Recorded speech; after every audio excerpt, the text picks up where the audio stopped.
2014 সালের টেট পরীক্ষার যে অস্বচ্ছ তালিকা প্রকাশ হয়েছিল এবং 2017 সালে যে নিয়োগ শুরু হয়েছিল,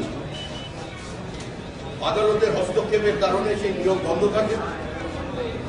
পরবর্তী ঘটনা প্রত্যেকের জানা, কিন্তু আজ কোন তালিকা প্রকাশ না করে, পিডিএফ এর আকারে কোন মেধা তালিকা প্রকাশ না করে, কোন ক্যাটাগরিতে কত রিক্রুটমেন্ট তার কোন তালিকা প্রকাশ না করে, তালিকায় আমি চাকরি পাচ্ছি, আমার উপরে কি আছে, আমার নিচে কি আছে সেটা জানার কোনো প্রশ্ন না করে, আজকে যে তালিকা এখানে প্রকাশ করা হয়েছে প্রায় 16,500 জনের, সে তালিকা প্রকাশ তো হয়নি, শুধুমাত্র সেখানে রোল নাম্বার টাইপ করলে দেখা যাচ্ছে যে সে কোয়ালিফাইড হয়েছে কি কোয়ালিফাইড হয়নি।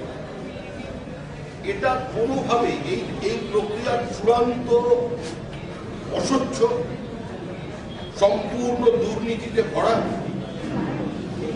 কিভাবে এই ফল প্রকাশ হলো, কারা কোন মেধার ভিত্তিতে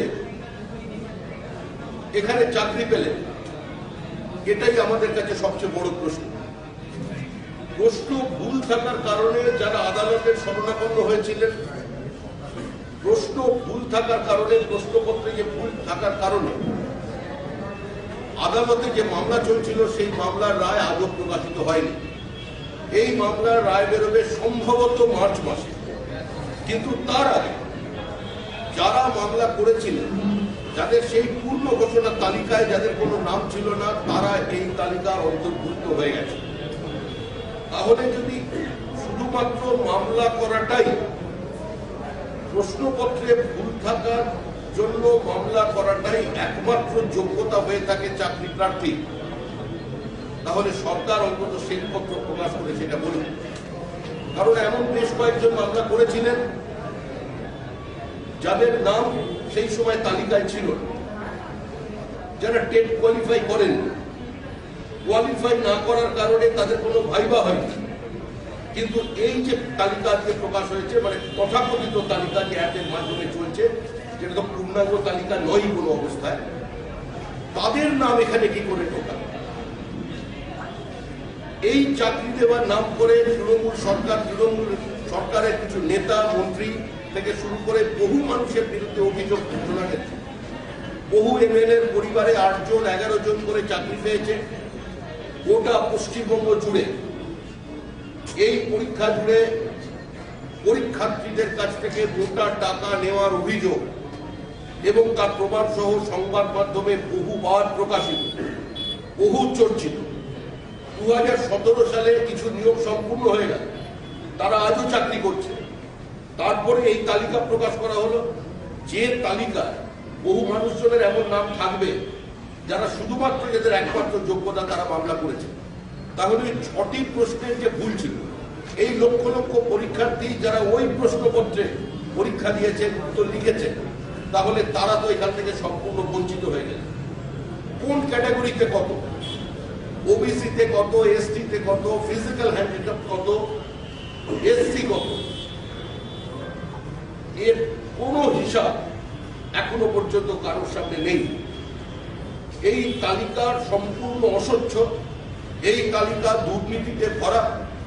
বহু নেতারা যারা একসময় পরীক্ষার্থীর থেকে মোটা উৎকোচ গ্রহণ করেছিলেন চাকরি দেবেন বলে, আজকে সেই সব গ্রাম বাংলার দূতেরা আজকে ফোন বন্ধ করেছে। সেই দূতেরা এখন ভগ্ন দূত হয়ে তাদের ফোনটা বন্ধ রেখে দিয়েছে। কিন্তু আজকে এই লক্ষ লক্ষ মানুষকে যে সরকার, যে দল প্রতারণা করে, তারা আবার ক্ষমতা থেকে চলে যাওয়ার আগে চূড়ান্ত প্রতারণা এখানে শুরু করে। 15ই ফেব্রুয়ারি শিক্ষক চিকিৎসক নিয়োগের নামে 647 জনের নিয়োগ সম্পূর্ণ হয়েছে। এই নিয়োগে পোস্ট ডক্টরাল যারা করেছেন, যারা পিজি করাচ্ছেন, যে সমস্ত চিকিৎসকরা আছেন, তাদের বাদ দিয়ে শুধুমাত্র এমবিবিএস কিছু লোক পাস করেছেন, তারও এখানে নিয়োগ প্রদানে সম্পূর্ণ হয়েছে। যারা বিভিন্ন স্বাস্থ্যকর্তা আছেন, যারা আধিকারিক আছেন, তারা এ ব্যাপারে কোনো ধরনের মন্তব্য করছেন না। প্রত্যেকটা টেট পরীক্ষা কোনোটা দুর্নীতির বাইরে নয়, পুরো বিষয়টা অস্বচ্ছ, 10 বছরে মাত্র 2টো টেট, কোনো টেট নির্ভুল নয়, এবং সরকার ক্ষমতা থেকে চলে যাওয়ার আগে এই 16,500 যে নিয়োগ করলেন তার ভিত্তিতে নিয়োগ হয়েছে, এটা কারোর কাছে পরিষ্কার নয়। লক্ষ লক্ষ ছাত্রছাত্রী, বাংলার শিক্ষিত ছাত্রছাত্রী তাদের কেরিয়ারের সঙ্গে, তাদের মেধার সঙ্গে, তাদের ধৈর্যের সঙ্গে এই সরকার সম্পূর্ণভাবে প্রতারণা করে। আমরা এটা বিশ্বাস করি এই লিড সম্পূর্ণ অস্বচ্ছ।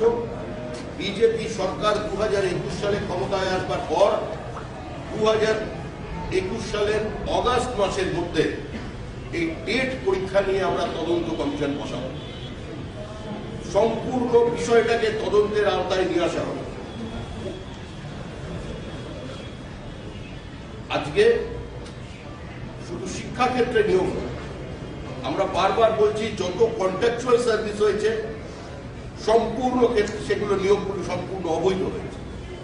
মেধাকে সম্পূর্ণ দূরে সরিয়ে রেখে অস্বচ্ছতায় ভরা এই পুরো তৃণমূল কংগ্রেসের 10 বছরের নিয়োগ পদ্ধতি। এমপ্লয়মেন্ট এক্সচেঞ্জের সমস্ত কার্ড ওজন দরে ক্যাবিনেট সমেত বিক্রি করে সেগুলোকে স্টেট ট্রেজারিতে জমা দেওয়া হবে। এমপ্লয়মেন্ট ব্যাংক তৈরি করার মধ্যে দিয়ে এ রাজ্যে বেকারদের সঙ্গে, শিক্ষিত বেকারদের সঙ্গে যেভাবে প্রতারণা করে, তারপর মাত্র 1 লক্ষ বেকারকে 1,500 টাকা করে মাসিক দিয়ে সমস্ত জায়গায় প্রচার চলছে যে আমরা যুবশ্রীর মাধ্যমে আমরা সমস্ত বেকারদের কাছে আমরা সহযোগিতার হাত বাড়িয়ে দিয়েছি। এটা সম্পূর্ণ একটা ভ্রান্ত তথ্য। এই নিয়োগ পদ্ধতির বিরুদ্ধে আমরা বলছি অবিলম্বে সরকারের উচিত এত ছাত্রছাত্রী যেখানে ভবিষ্যৎ যুদ্ধ আছে, এতজন মানুষ এত বছর ধরে অপেক্ষা করছেন। 2014 সালে যে পরীক্ষা হয়েছে তার নিয়োগ হচ্ছে 2021 সালে, তাও আবার মধ্যরাত্রে ফল প্রকাশ করে এর সম্পর্কে সরকার পূর্ণাঙ্গ তালিকা প্রকাশ করবার দাবি জানাচ্ছে। না হলে আমাদের যুব সংগঠনের পক্ষ থেকে আমরা লাগাতার এই যে কদিন বাকি আছে এই সরকারের, তাদের বিরুদ্ধে আমরা পথে নামছি, আন্দোলন চালাবো। আমাদের দাবি পূর্ণ মেধা তালিকা এই ক্ষেত্রে প্রকাশ করতে হবে, এবং কিসের ভিত্তিতে যারা ট্রেন টিচার নয় তাদের এখানে নিয়োগ করা হয়েছে। বহু ছাত্রছাত্রী আমাদের দপ্তরে এসে আমাদের কাছে অভিযোগ করছেন যে আনট্রেনরা চাকরি পেয়েছেন, আনট্রেনরা চাকরি পেতে চলেছেন, কিন্তু যারা ট্রেন তারা চাকরি পায়নি। কোন মেধা শব্দের ভিত্তিতে এই তালিকা সরকার তৈরি করলো তাকে সম্পূর্ণ ফল প্রকাশ করতে হবে। প্যারা টিচার এসএসকেদের নিয়ে যে সরকার যেভাবে প্রতারণা চালিয়ে যাবে, যেভাবে 2011 সালের আগে বিভিন্ন ধর্ণা মঞ্চে বিভিন্ন অবস্থানে গিয়ে রাজ্যের বর্তমান মুখ্যমন্ত্রী এবং বর্তমানে শিক্ষামন্ত্রী সেদিন প্রতিশ্রুতি দিয়েছেন, তৃণমূল কংগ্রেসের রাজ্যের বহু ক্যাবিনেটের মন্ত্রী যারা বিভিন্ন সময়ে ধর্ণা মঞ্চগুলোতে পৌঁছতেন, কখনো মাদ্রাসা শিক্ষকদের ধর্ণা মঞ্চে, কখনো প্যারা টিচারদের ধর্ণা মঞ্চে তারা পৌঁছতেন, আশ্বাস দিতেন, বৈঠক করতেন, কিন্তু সরকার 10 বছর চলে যাওয়ার পরেও তাদের কাছে কোনো সুরাহা তাদের করেনি। আর স্নাতকোত্তর এবং স্নাতক এই দুজনের মধ্যে বেতনের যে বৈষম্য, যে ফারাক, সারা ভারতবর্ষে সেটা 2,700 টাকা, পশ্চিমবঙ্গের ক্ষেত্রে সেটা 8,000 থেকে 9,000 টাকা পর্যন্ত। দীর্ঘদিনের এদের দাবি, এরা বহুবার দেখা করেছেন শিক্ষা দপ্তরের পদস্থ আধিকারিকদের সঙ্গে, শিক্ষামন্ত্রীর সঙ্গে দেখা করেছেন, বিভিন্ন সময়ে এরা আশ্বাস দিচ্ছেন, আশ্বাস দিয়ে তারা ঘটনাটাকে এড়িয়ে চলে যাচ্ছেন, কিন্তু আজকে এদের মুভমেন্টগুলো কার্যত বেয়নেট পয়েন্টে পৌঁছে গেছে। আমরা আমাদের দলের পক্ষ থেকে 19শে ফেব্রুয়ারি বেলা 12টায় কলকাতা বিশ্ববিদ্যালয় সংলগ্ন কলেজ স্ট্রিট থেকে এই সমস্ত প্যারা টিচার, অস্থায়ী টিচার, যারা কলেজে অস্থায়ী শিক্ষক আছেন, এমএসকে আছেন, যাদের প্রত্যেককে নিয়ে একটা পদযাত্রার আয়োজন করেছি, প্রতিবাদ মিছিল। এই প্রতিবাদ মিছিল বেলা 12টার সময়, ঠিক দুপুর 12টায় শুরু হবে, কলেজ স্ট্রিট সংলগ্ন কলকাতা বিশ্ববিদ্যালয়ের সামনে থেকে শুরু হয়ে এই আমাদের যাত্রা ধর্মতলা পর্যন্ত যাবে। কিন্তু আবার বলছি, এই সরকার শুধুমাত্র সমাজের বিভিন্ন ক্ষেত্রে দুর্নীতিকে প্রতিষ্ঠা করেছে তাই নয়, এই সরকার শিক্ষক নিয়োগের ক্ষেত্রে দুর্নীতিকে একটা প্রাতিষ্ঠানিক রূপ দিয়েছেন। তাই এই সরকারের বিরুদ্ধে আমাদের এই সর্বাত্মক আন্দোলন চলবে। সমস্ত সরকারি নিয়োগ প্রক্রিয়া যদি জানাতে পারেন, আর আমাদের এটা ঘোষিত অবস্থান থাকলো যে 2021 সালের অগাস্ট মাসের মধ্যে এই সরকার পরিবর্তনের পর বিজেপি সরকার এই সম্পূর্ণ নিয়োগ পরীক্ষাকে কেন্দ্র করে একটি কমিশন গঠন করবে। আপনারা বলছেন যে সরকারে এলে আপনারা তদন্ত করবেন, কিন্তু ততদিনে তো এই নিয়োগ প্রক্রিয়া শেষ হয়ে যাবে। মানে একবার নিয়োগ প্রক্রিয়া শেষ হয়ে যাওয়ার পরে তদন্ত কমিটি নতুন করে তদন্ত করে যা প্রকাশ্যে আসবে সেটার বৈধতা কতটা থাকবে, এবং এই পরিস্থিতিতে আপনারা এই নিয়োগ বন্ধ করার জন্য কি আদালতে যাওয়ার কথা ভাবছেন?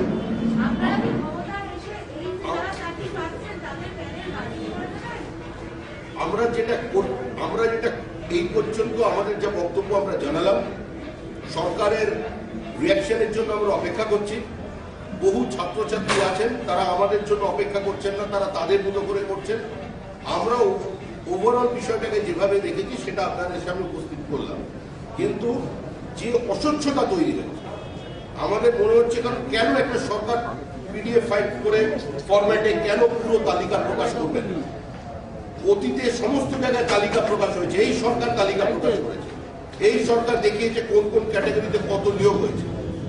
এই সরকারই তো তালিকা অতীতে প্রকাশ করেছে, যে তালিকার উপর নির্ভর করে মামলা হয়েছে, যেখানে নাম না থাকার জন্য কিছু ছাত্রছাত্রী মামলা করেছে। তাহলে এই সরকার তখন তালিকা প্রকাশ করেছে, আজকে তালিকা প্রকাশ করছে না কেন? এটার জন্য যা যা ব্যবস্থা নেওয়ার আমরা নেব। আজকে এই পর্যন্তই, যেটুকুনি আমাদের সিদ্ধান্ত আপনাদের জানালাম।